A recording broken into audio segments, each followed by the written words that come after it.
Sure.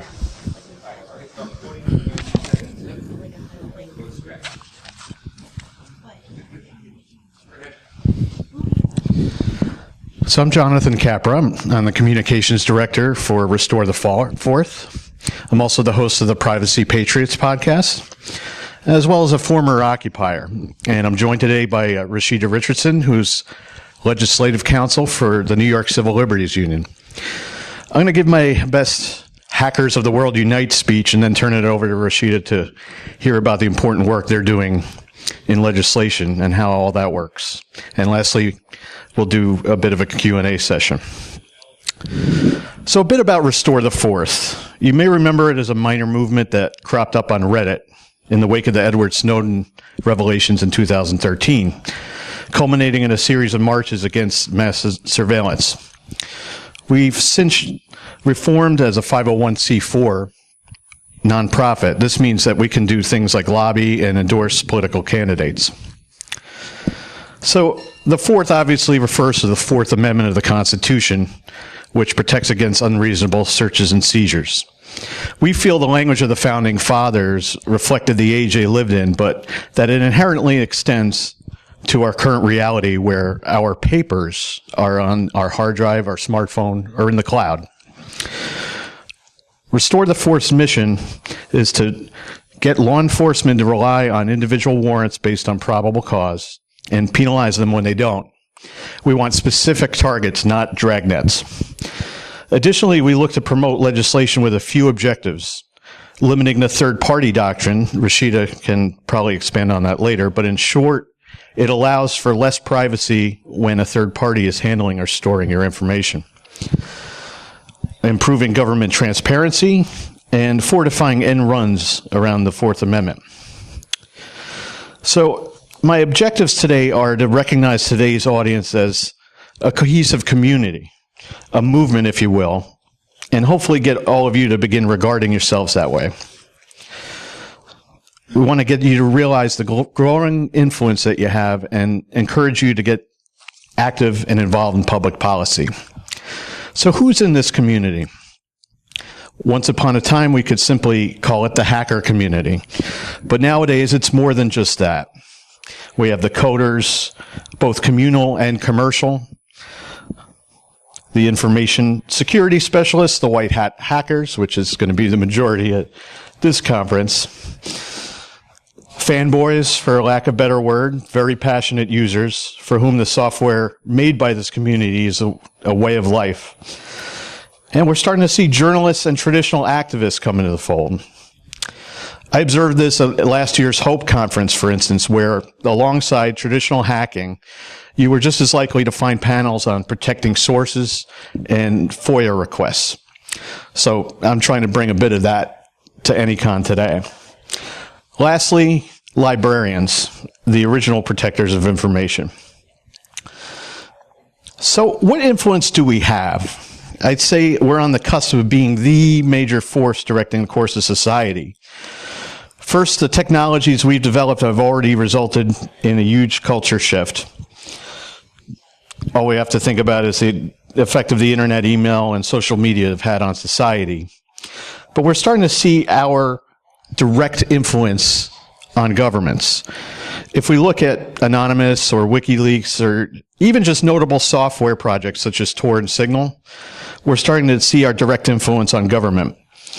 And this is with very tangible results.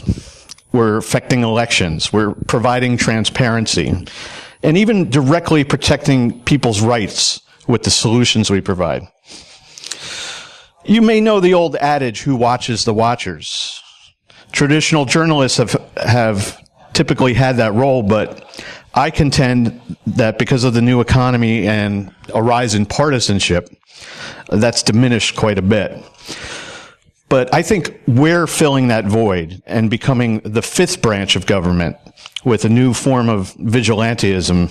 For better or worse, the result is often unvetted, unedited, and open to manipulation. But I believe that our attempts at transparency are doing more good than harm, and I feel we'll continue to evolve and refine this new role and responsibility. So the reason we know we're gaining influence is that governments are starting to take notice. We see evidence of that from the politicians who are responding with knee-jerk legislation. Let's take a look at some of the notable pieces of legislation we've provoked. The federal anti-encryption bill. Luckily, this never got farther than being just draft legislation. But in the wake of the San Bernardino shooting, Senators Dianne Feinstein and Richard Burr wanted to require American software developers to insert backdoors into consumer technology that used end-to-end encryption. It's notable for its ignorant assumption that you can somehow make encryption crackable only for the good guys, but also because it was proposed jointly by a Republican and a Democrat. And interestingly, we've seen that often privacy issues are not a partisan issue. But when Dad says no, let's go ask Mom. Assemblyman Matthew Titone attempted the same thing on the state level here in New York. The proposed bill said any smartphone that is manufactured on or after January 1st, 2016, and sold in, or leased in New York shall be capable of being decrypted and unlocked by its manufacturer or its operating system provider. We saw similar bills crop up in California and in Louisiana as well, leading to some suspicion that the National District Attorneys Association may have been behind this. Another bill of note back in D.C. was the burner phone bill put forth in the wake of the Paris attacks. More knee-jerk fear over what bad people might do with technology. It would require identification to be presented before you could purchase even a prepaid SIM card for a mobile phone. At the time I wrote this, the Textilizer bill was poised to go to committee here at the Capitol. It would require every driver in New York State to turn over their smartphone for forensic analysis after a car crash using this new device. A group called Parents Against Distracted Driving is the face of this, but if we look behind the curtain, we find the real driver of this bill, Celebrite, a name most of you may know as the ones who cracked the San Bernardino iPhone.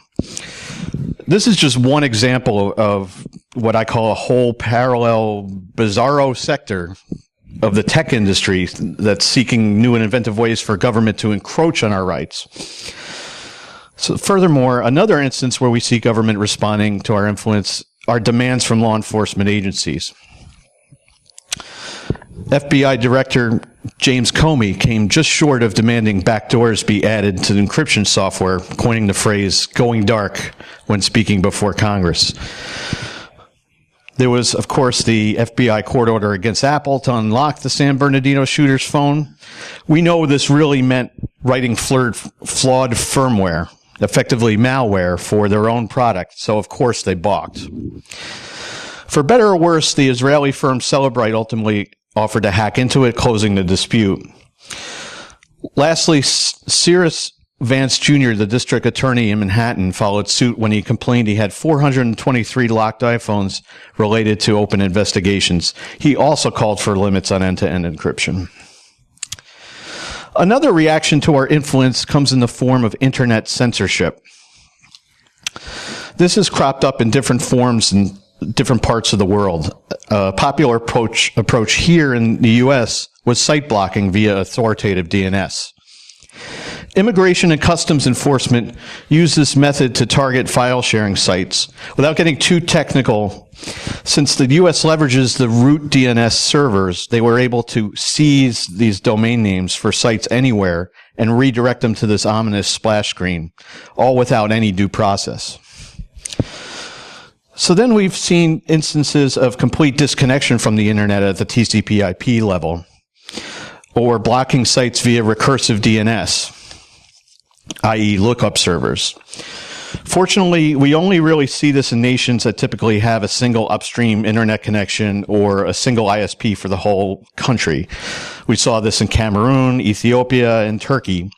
Some of you may remember this graffiti when Turkey tried to block Twitter, instructing people to switch their devices to use Google's lookup servers to get around the ban.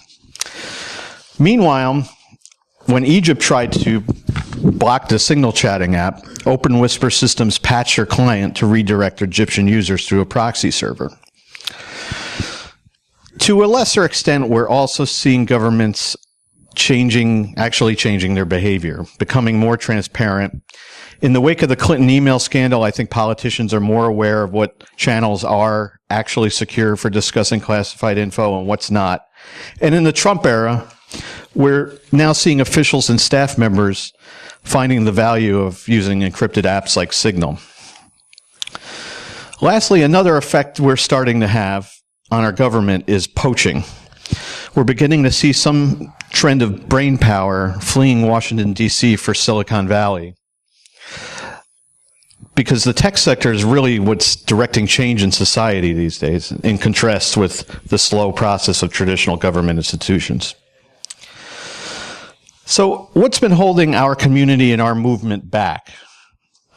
For one, we haven't been around as long, but we have an opportunity to learn from past movements. We have a lot of philosophical issues within ourselves, open source versus commercial, platform wars, even tabs versus spaces. I also think we tend to, as a community, we generally tend to gravitate towards discrete concepts like math and logic. Politics is a lot of the abstract and, frankly, a lot of BS, so we tend to avoid that. Eliteness. Why worry about laws if you can just write software or protocol to get around it? Fair enough. But we have a larger obligation to society, and we should work to make sure that our values are the norm and not the exception. Read the manual. As our community gets more diverse, we need to be more accepting of people of varying technical ability, as well as design applications with the average person in mind. Think PGP versus Open Whisper Systems Signal. Another obstacle is that the chain is not linked. And what do I mean by that? But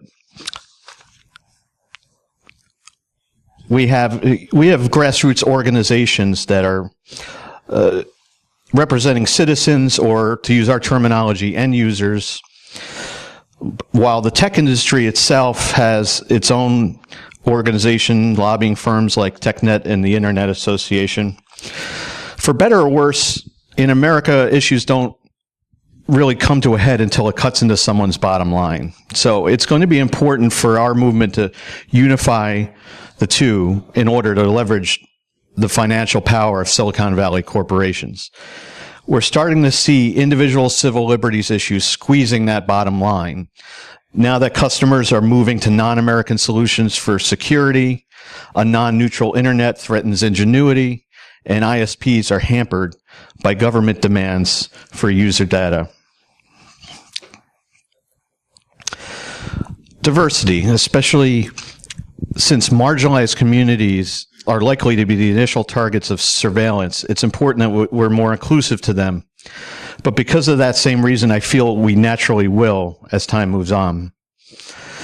Lastly, there's no good name for this community that I keep talking about.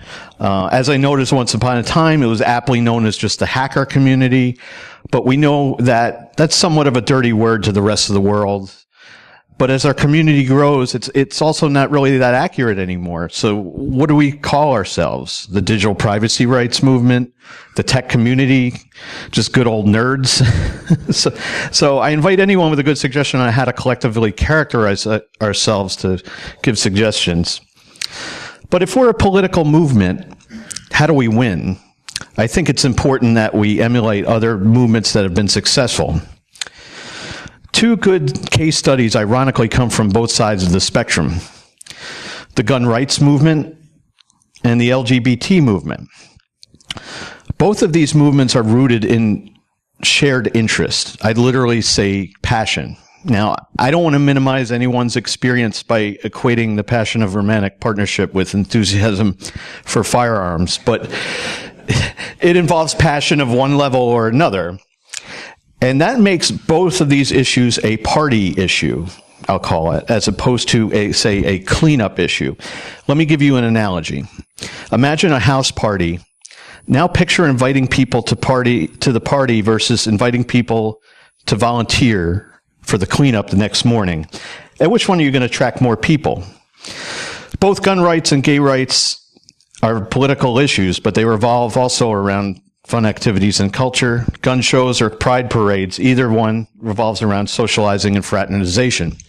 When you attend a rally for either of these issues, you're likely to be attending an event that has a fun element. When you can combine political issues with social activity, you can get more followers. To contrast, no one is really passionate about, say, healthcare. People worry about healthcare plenty, but they don't get inherently excited about it. There's no healthcare culture. That's a cleanup issue. We have the advantage of our issue being a party issue. We can get together to rally for our rights while doing fun stuff at the same time, which is what I'd say we're doing now. Lastly, both of these successful movements are great examples of strong minorities. Despite being smaller interest groups, they managed to leverage their issues into political prominence. So let's first take a look at what made the gun rights movement successful. And by successful, I want you to think about this. To use the San Bernardino mass shooting as an example, we're now living in a reality where the devices the shooters used to communicate were under more scrutiny than the devices they actually used to commit the killings. Even if you're an ardent Second Amendment supporter, you have to concede that's pretty backward. I think it should be one of our community's foremost goals to at least reach parity for privacy rights. So by this example, the gun rights movement managed to create a third rail issue that can make or break a political career, because a politician can lose the support of this entire block of single-issue voters. Another important aspect of the gun rights movement is that we see with shared interests come shared values. Gun enthusiasts are interested in sport shooting and hunting, but within that community, we're likely to see people who are by and large conservative, religious, patriotic, from rural areas, and have a strong sense of self-sufficiency. But I want to suggest that we can find similar correlations in our community. If there's one thing that you take away from my talk today, it's this idea that shared interests equals shared values. Our interests are hacking, making, software development, and use, but what do we value? I would say privacy, an open internet, some degree of information sharing, but also a tendency towards rational thinking and logic. And I'd venture to say that we're more likely to be atheists and agnostics.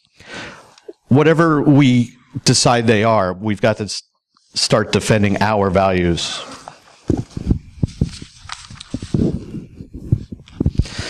An organization like the NRA has done a good job representing both the interests of the industry and their end users. They've managed to become one of the strongest lobbying forces as a result.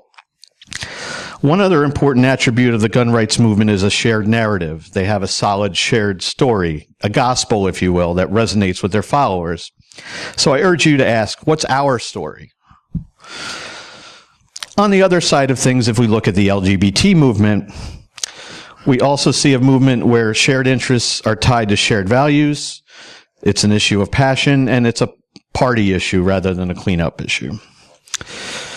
But the most valuable thing I took away from studying the LGBT movement, particularly when we look at groups like ACT UP in the 80s, is what they called an inside-outside strategy. By this, we're referring to acting inside or outside of the establishment. So ACT UP engaged in grassroots protest and street theater. These were all part of their outside strategy. But at the same time, during the height of the AIDS crisis, they also managed to get people on boards at the FDA, for instance, hence an inside strategy. They were also able to spread their message concentrically. They were slowly able to gain acceptance and support, first from their own family and friends. There were many years where folks coming out had their loved ones turn their backs on them. But eventually they turned the tide and were able to gather those around them as allies. From there, they eventually built critical mass to change public opinion and put pressure on politicians.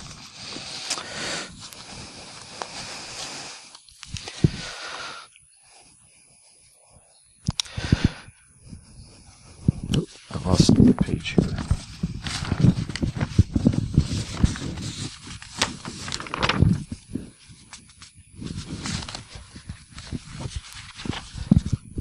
So I want to talk a bit more about inside-outside strategy. One thing I learned from being part of the Occupy movement was, I think this is one of their mistakes. They wanted nothing to do with the establishment, so they were only working on the outside, we'll say. They partitioned themselves from electoral politics, and even some of the working groups were chastised for wanting to raise money to support the movement. But like, if we look at our movement, we've done the outside phenomenally well. We've provided leaks of information, we've made hacks as political statements, and we've even created subversive technology that's allowed people to bypass bad legislation and oppressive regimes. But we have to work inside. We have to build coalitions. You know, for instance, we see non-technical groups that are strong supporters of digital privacy, such as CARE, the Center, I'm trying to remember, the Council for American Islamic Relations, because they're most likely to be the targets, the first targets of surveillance. We want to act locally because we tend to have more chance of influence with our state and local governments than we do at the national level. You know, there's going to be, you're going to want to engage in tried and true democratic endeavors such as voting, joining committees, and running for office. But then there's the L word, or lobbying. You know, a lot of us tend to think of that as just something that corporations can do, but at its base level, it just means to influence a politician on a certain issue. And we have the luxury here, being in Albany, that we have access to the Capitol, and it may surprise some people that they are actually a lot more available than you think. You can actually walk the halls of the Capitol, and it's actually not that hard to get meetings with reps. So let's see here.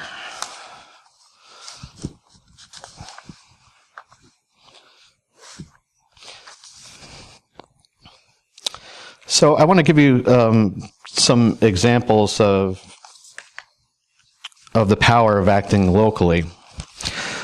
On the state level, the Electronic Communications Privacy Act was a huge success in California. I won't steal Rashida's thunder with this, but basically it limited law enforcement's access to user data from service providers without targeted warrants, and we're hoping to replicate it here in New York. Currently in play in California now is SB 21, which would require strict authorization procedures, policy formation, and government review of any surveillance equipment currently in use or to be purchased by law enforcement, such as license plate readers, stingrays, or officer worn body cameras. On the municipal level, a recent ordinance of note was the Providence Community Safety Act in Rhode Island. While it's a broader police reform bill, it included key privacy and surveillance provisions, such as police camera policies, protection for citizen video recording of police, and bans on targeting individuals or activist groups for surveillance without reasonable suspicion or criminal activity or a warrant. But the holy grail, in my mind, of local action is the Santa Clara Domain Awareness Center privacy policy. Department of Homeland Security sought to construct one of these fusion centers for law enforcement intelligence that was going to deploy about every surveillance toy out there, from facial recognition to stingray cell phone interceptors to license plate readers, and tie them all together in a central monitoring facility. The residents of Oakland were able to come together and get their city council to effectively block this DHS operation in their city. But none of these would have come together without the combined support of various stakeholder groups.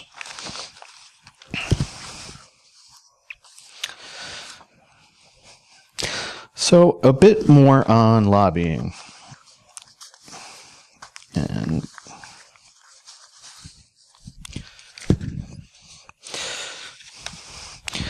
So, like I said, when we typically think about lobbying, we're talking about commercial special interest groups who hire people to conduct these meetings and interactions. But at its base level, as I said, it's something that anyone can do, at least at the state level. Lobbying simply means to seek and influence a politician or public official on an issue. With our proximity to Capra, like I said, we have that luxury of physical access. But there are already industry representation organizations that are doing this kind of typical lobbying. TechNet and the Internet Association are two of these kinds of firms, and they've been lending their support to privacy and open Internet issues in recent times.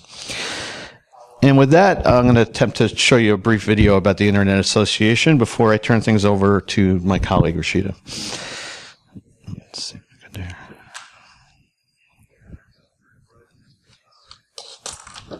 Mm-hmm. Let's see.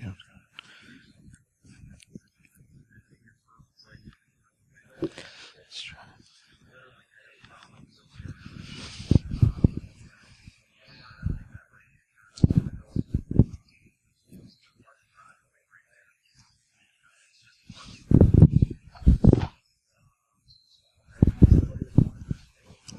In order to protect a free and innovative internet, some of the most recognized internet companies in the world have joined forces to create the Internet Association. By channeling the strengths of our members... Sorry, guys. Let's see.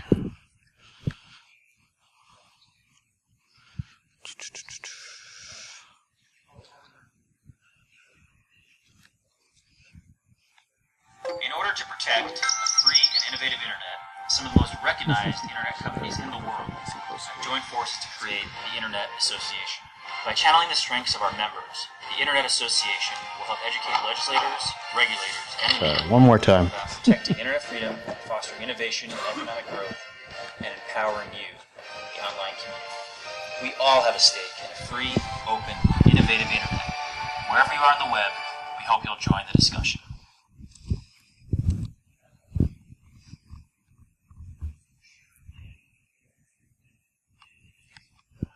In order to protect free and innovative internet, some of the most recognized internet companies in the world have joined forces to create the Internet Association. By channeling the strengths of our members, the Internet Association will help educate legislators, regulators, and the media about protecting internet freedom, fostering innovation and economic growth, and empowering you, the online community. We all have a stake in a free, open, innovative internet. Wherever you are on the web, we hope you'll join the discussion. Thanks so much, and I'll turn it over to Rashida. How should I go back to the slide?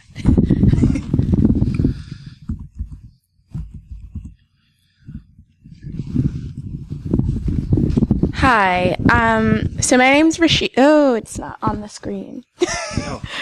Sorry.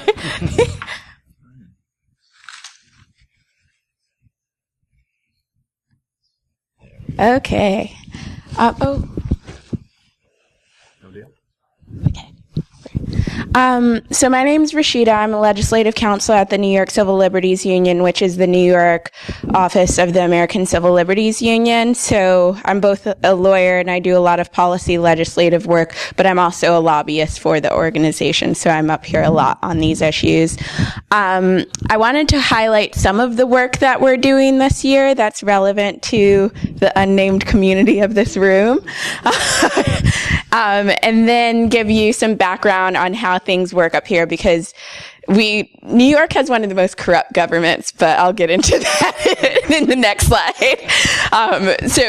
To stress why it's helpful to act. So the New York Electronic Communications Privacy Act is similar to what Jonathan just mentioned, passed in California and also Connecticut last year, and it would require law enforcement to get a warrant before accessing your digital data. So it's kind of twofold, and it's making our state law consistent where current Supreme Court jurisprudence is. So currently, if you were to walk out this building and get stopped and the cops took your phone, they would have to get a warrant to physically access your phone. But if they wanted to not have to do that, they could go to the provider and ask for the same information without a warrant. Most often, they're using lower court orders or subpoenas, which have a much lower legal threshold for them to meet. So for a warrant, you need probable cause to show that the evidence that you're looking for may connect that person to the crime. Whereas for a subpoena, you can just say, I'm investigating something, and that's it, and get access to your information. And it also has a lot of other provisions meant to protect the loopholes that have been created by the federal law, the Electronic Communications Privacy Act, which was written in 1986. So it doesn't really reflect how we use technology today. And because of that, law enforcement is able to get easy access to your information because they're relying on laws that don't reflect our current society. Next is a more recent bill that came up.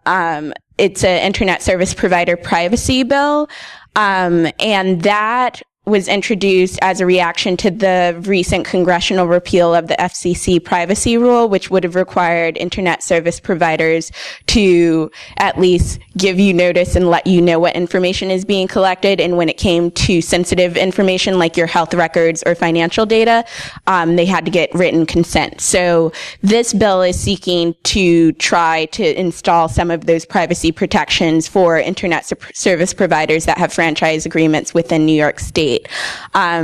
It's an effort that's happening around the country, and it's kind of a race against the clock as some states' legislative sessions have ended. Our legislative session is ending next week, so it's a really big push to make something happen on the state level because nothing's happening in Congress. And in fact, they've already introduced another bill which would roll back things from its current state. So the repeal that happened back in March and April ended an FCC privacy rule that looked like it was going to be the biggest privacy protection we had, but it also prohibited the FCC from promulgating any regulation similar to that. So it's really either it's a fix that has to happen on the federal level, which is likely not to happen, or it needs to happen on the state level.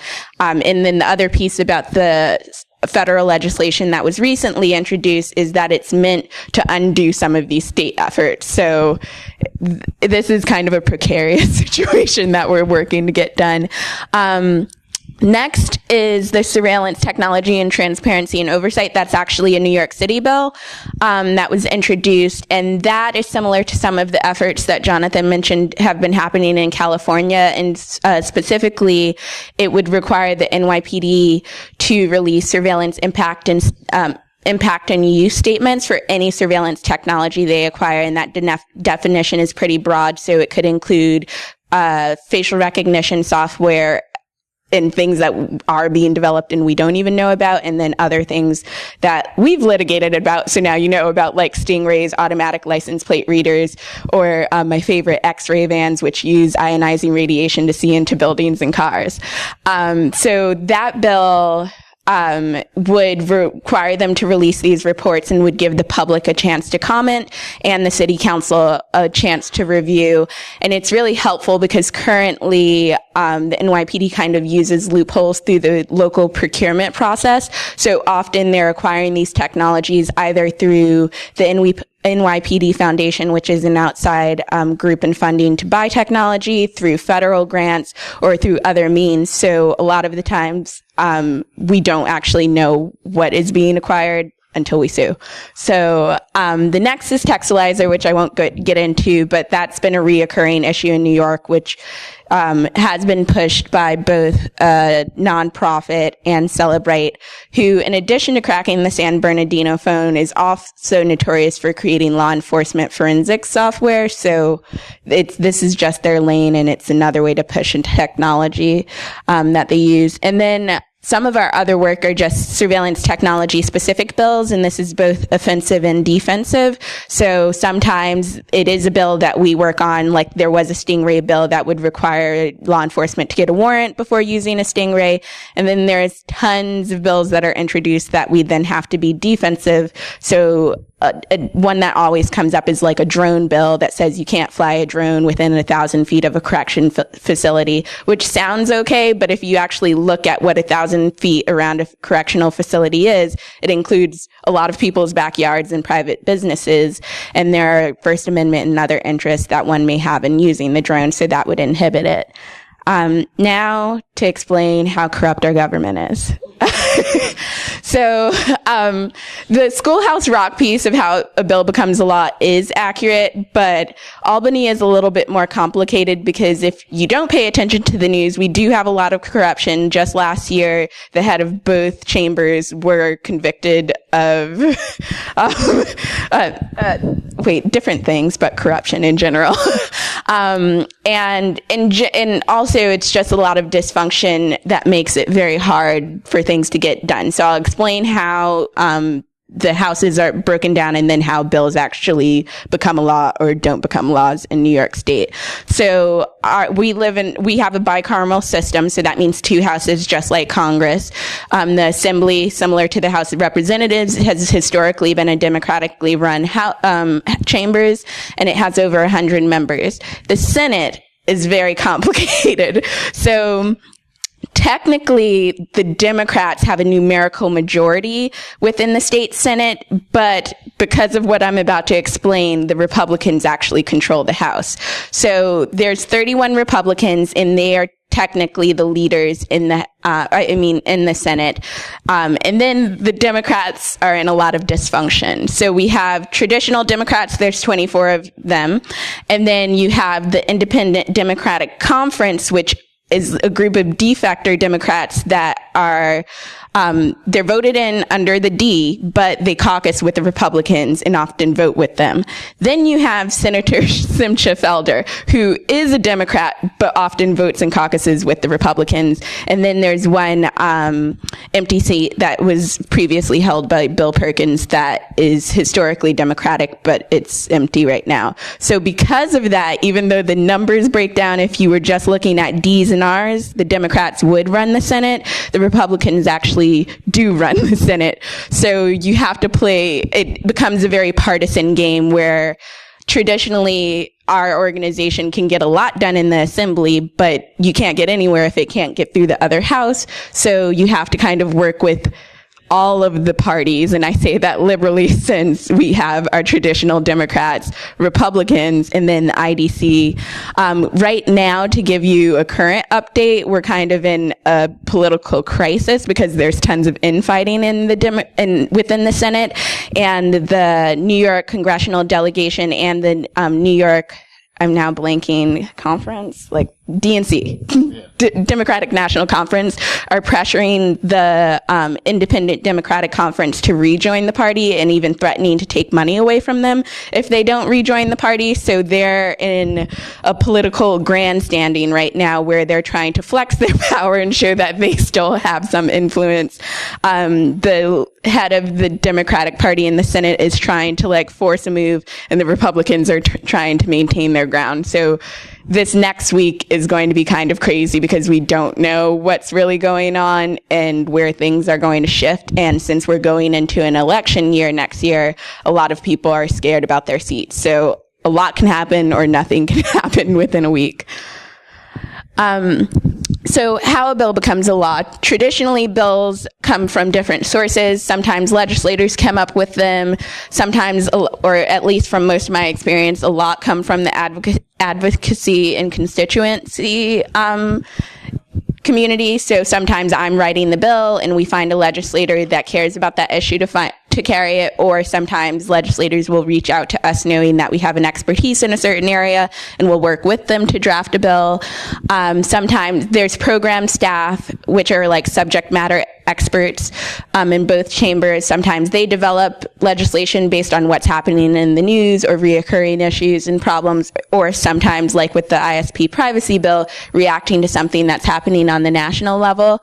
One of the reasons why I say New York is dysfunctional is because we have the most amount of bills introduced in a year, 15,000. That's a lot. And maybe only 100 will actually move. So often you'll have duplicates of the same bill. So it sometimes is very hard to stay active and know what to support, because you may have 7 bills you need to look at, and unless you want to read every single bill, you won't really know the difference. So that's why we try to be helpful in partnering with people, and we create one-pagers and often try to help dispel what's in a 100-page document of a bill.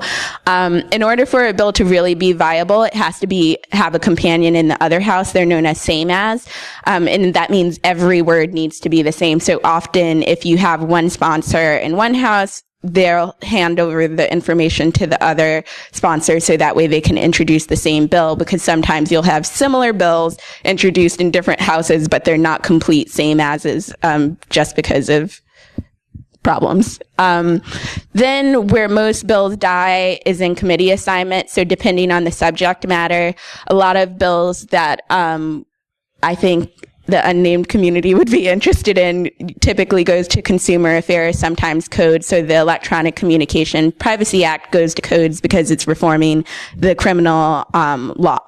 So it will go to that committee, and often it sits there and dies, especially if it's a one-house bill. If you're lucky, it will get a hearing and go up for a vote, and then it will be voted out from that committee. Some bills have to go through multiple committees, so it will move along from each committee, and then all bills, the final resting place typically is the Rules Committee, and then it's up to the leader of whichever house it's in to decide whether the bill will go from the Rules Committee to a floor vote. And often that's another politically tricky area, because sometimes you can have enough support for a bill, but then either the president of the Senate doesn't want it to go to a vote. So even though you know it could pass, it won't go to a vote and it will sit there. And then finally, the bill can be delivered to the governor's desk. And you would think that would be an easy, we won, victory route, but the governor, you kind of have to engage him early on any legislation, because even in this past year, there's been major bills that have passed with overwhelming support in both houses, and he vetoes or pocket vetoes it. So then it has to go back through the same process again. So there is also a certain amount of lobbying that has to happen with the governor beforehand, because it's not always a sealed deal by having it go to his desk. And we're done. All right. Well, with that, I'd like to thank you for joining us, and thank Rashida for coming and explaining all that.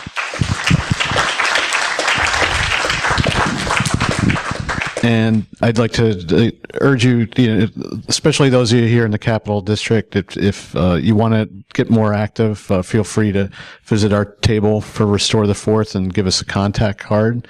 And it probably doesn't hurt to recommend that you contact your state reps and tell them to support the ECPA, because we want to get that pushed through.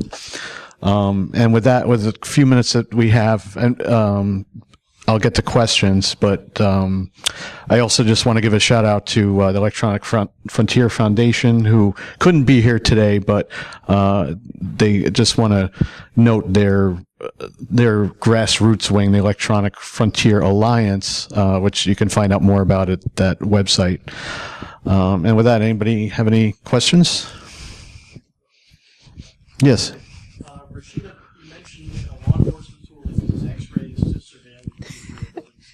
So that's actually a health risk. Mm-hmm. To expand and give a little more detail about that. Yeah, so X-ray vans, also known as Z-backscatters, were a form of technology that it came from the war fields. It literally came from Afghanistan, where they used it to search for roadside bombs.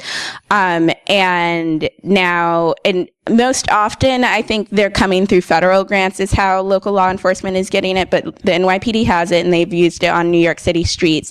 It does have ionizing radiation, which is a major public health risk, and to explain what it does, it can mutate DNA, it can increase radiation and therefore increase your risk of cancer. And this specific type of technology used to be used in airports, but both the US TSA and the European Union has banned the use of this type of radiation because of the public health harms. And the manufacturer who creates the vans said that the vans expose bystanders to a 40% higher dose than the airport equipment did.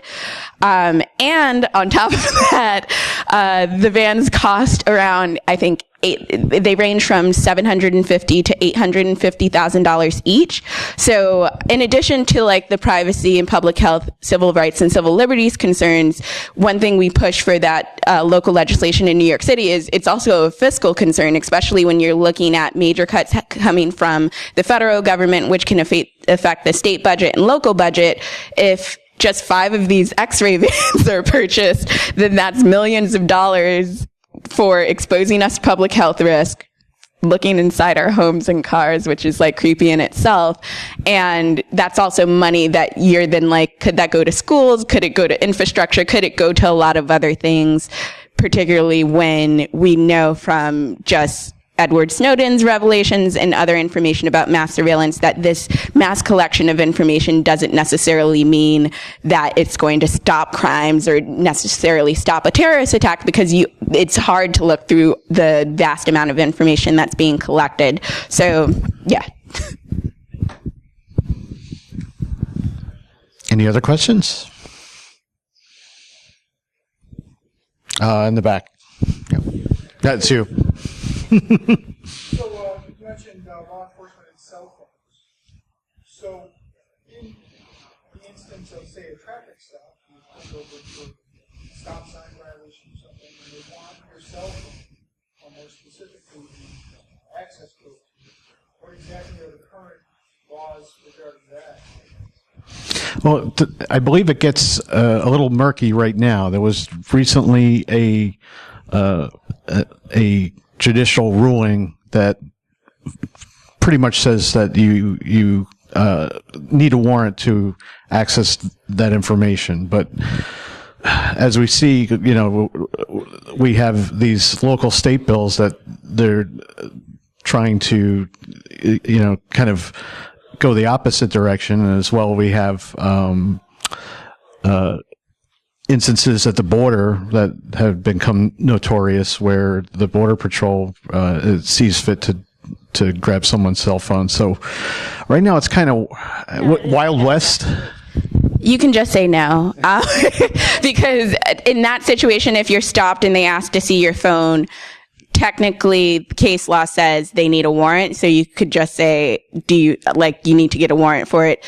Technically they could say, if it's a stop because you ran a light, that's a little different because there's exceptions to the warrant. So if they say it's an emergency exception and they need to see, then they need to have a showing to do that. So a stop, like running a stop sign, really isn't an emergency. So you could actually challenge that. But this is where it's hard to give a clear answer. But the law right now, if you're stopped, they ask to have your passcode or see into your phone, you could say no, and they have to get a warrant. But they could, if, let's say you get a ticket and then they have your information and whatever reason they're trying to get into your phone, they could go to Verizon, AT&T, or whoever your provider is to get information. Or if they're trying to get access to your email or whatever, they could go to the provider and get it without a warrant. And yeah, without the ECPA, they could go get that stuff without a warrant, just with a subpoena or something much less than that, correct? Yeah. So at the very least, we want to see them have to take the extra effort at least to get a warrant and go to a third party than to just willy-nilly have access to your phone on site. Over there. Yep, you. So what's one action point, a takeaway that you could go home and maybe this weekend or next weekend do something that's helpful? What would that something?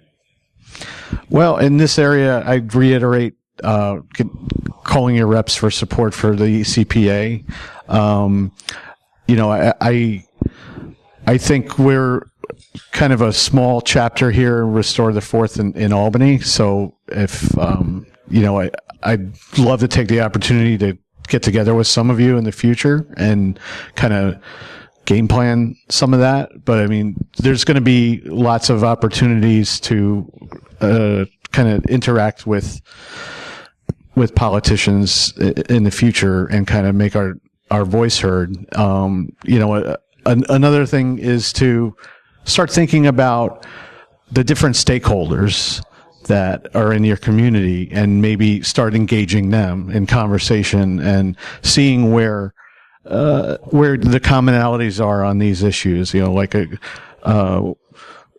different communities are going to have different reasons why they want to support digital privacy rights and such. And if we can kind of connect with each other first, then we can figure out the next steps about all of this process that we, unfortunately have to go through, and it's going to be different for state and municipal level. So that's where it starts. Once we get enough of us together, then we can, as we've shown especially, let's say in Oakland, then you kind of have this critical mass, and they can figure out, traverse the processes of traditional democratic institutions. I know by the description, it's maybe not the most appealing thing to want to get involved with, but unfortunately, the folks on the other side will kind of determine our society and how we live if we don't. So if you want to do something within the next week, that's very helpful. So the New York Electronic Privacy Act, you should write down these two bill numbers. It's the Assembly bill is A1895A, and you can call your your assemblyman, but it's also helpful to call Speaker Carl Hasty's line, and say that they need to bring the bill to a floor vote. And then in the Senate, the bill is S6044. You can call Senate President Flanagan in the same request that the bill needs to go to a floor vote, because pretty much by the session ends by Wednesday. So if there's more constituent outreach today, over the weekend, and even on Monday, it's more likely that the leaders in both houses will feel pressured to actually move. So that's what we've been doing for the past week, is adding a lot of pressure to make sure the bills go to a floor vote and can hopefully pass and be not vetoed by the governor. Can you reiterate Heasty's role and why it's important that we talk to him about it?